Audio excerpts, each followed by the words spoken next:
The Boozefest is one of Hagerstown's great events. However, there have been a lot of comments, positive and negative, about alcohol consumption at downtown events. What do you think about that, Bob? Well, I'll tell you, during my tenure as mayor, I received a lot of those negative comments from people who you know, didn't understand. First off, keep in mind, they didn't want alcohol served at any event. So, I mean, there was a lot of people that I got phone calls from about that. And by a lot, I'm probably mean, you know, probably about as many who were opposed to downtown stadiums. There was like 7.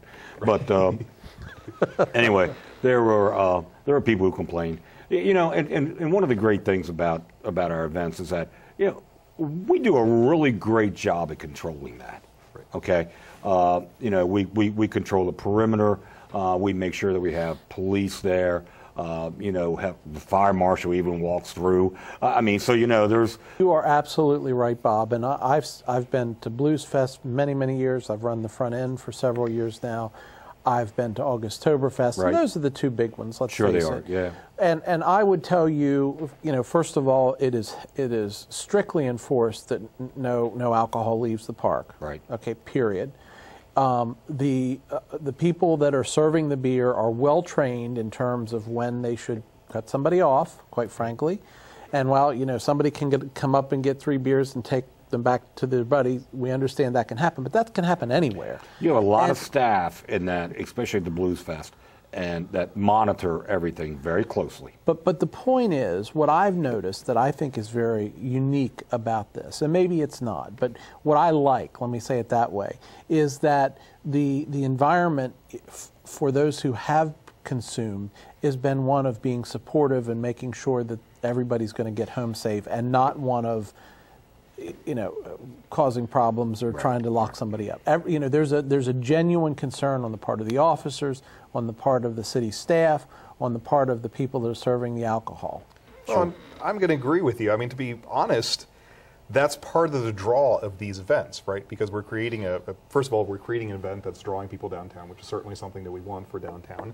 And when it comes to Boozefest, and especially when it comes to August-Toberfest, part of the draw is certainly not to become intoxicated, but it is to consume alcohol. And I think as long as we are not providing alcohol to minors, as long as we're providing a safe environment for people to enjoy themselves and not become belligerent or create an issue, I think that the criticism often comes from folks who just, like you said, don't want to have the alcohol. Are anti-alcohol, and that's their opinion. Not have any. But keep in mind, a lot of the people that I've talked to in the past about this, who are anti-alcohol, are usually anti-music. They're anti-crowds. They don't want anything. Okay, those are the cave people, the citizens who are against virtually everything. Right. And you know, nothing would satisfy them. I actually had someone who came to my office a few years back when I was mayor and complained about the Mummers Parade because she had a hard time getting to her house in the north end of town. And you know, I live in the north end of town. I had a hard time getting to my house. But guess what? It's a Mummers Parade. It's one night a year. And I was talking with her about it, and I said, well, listen, what would you have me do? Well, cancel it. I was like, what? I mean, I think we were on the 85th year at that point in time. I mean, I was like, really? You think we just cancel it? I said, it's one time a year. I said, if I can get to my house, you can get to your house. I know you can. Yeah, is it a pain? Yeah, but it's one time a year.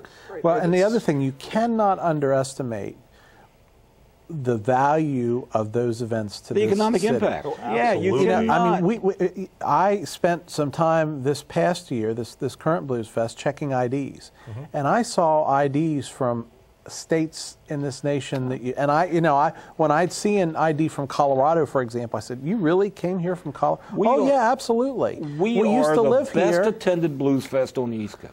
Right. It is an amazing event, and I'll be honest with you. My favorite, you know, I work more at Boozefest. I like August-Toberfest better because I think it's more a family event, and I have a family at this point. So that's kind of what August-Toberfest is a great time. I mean, there's no doubt. And the food is just unbelievable. Tapping the keg at 10 o'clock in the morning is fantastic. but both of those events are just, I think, incredibly important for our community and our city as we try to revitalize and bring people into the city. Exactly, and that's why, you know, that's why the pop-up shops have I was going to go there too. Have been successful. It isn't that. you know, they would not be as successful on their own without events, okay? The reason why they are so successful is because they are partnered with events in the downtown core, be it Boozefest, Augusttoberfest, Christmas, you know, when we had tree lighting, those kind of things. Yeah, or Thunder in the Square. You know, the point is that, you know, that just proves that you've either got to have an event on a constant basis, or have a venue that brings people into the core on a constant basis. It's like a baseball stadium. You have got to have feet on the street on a constant basis for business to succeed. And I think, you know, to be honest, the events, we have more events and we have better events than a lot of other towns in the area. Oh, sure. And I think we do a wonderful job of drawing folks downtown. And again, we, like you said, we provide a very safe environment. So there's always going to be criticism of anything that you do. But the reality of the matter is we have to be active in revitalizing downtown, and the events are a wonderful way of doing it.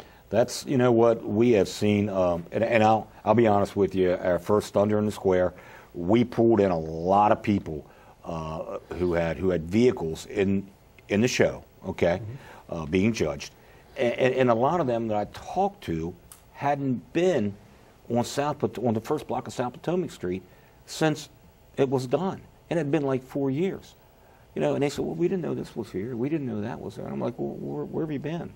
You know, I mean, yeah, it's been here.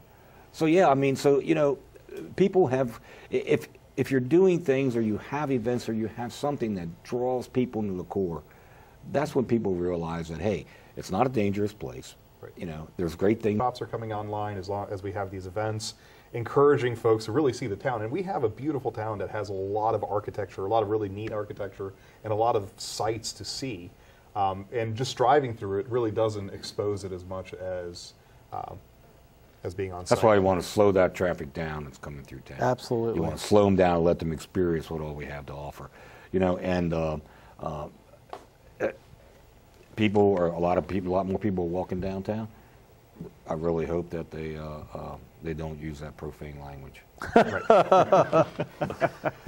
Next up, poor Hillary Clinton. Conservatives and some Democrats are tough on her. They may not agree with her politics, but do they really have a right to criticize her wealth? Stay with us.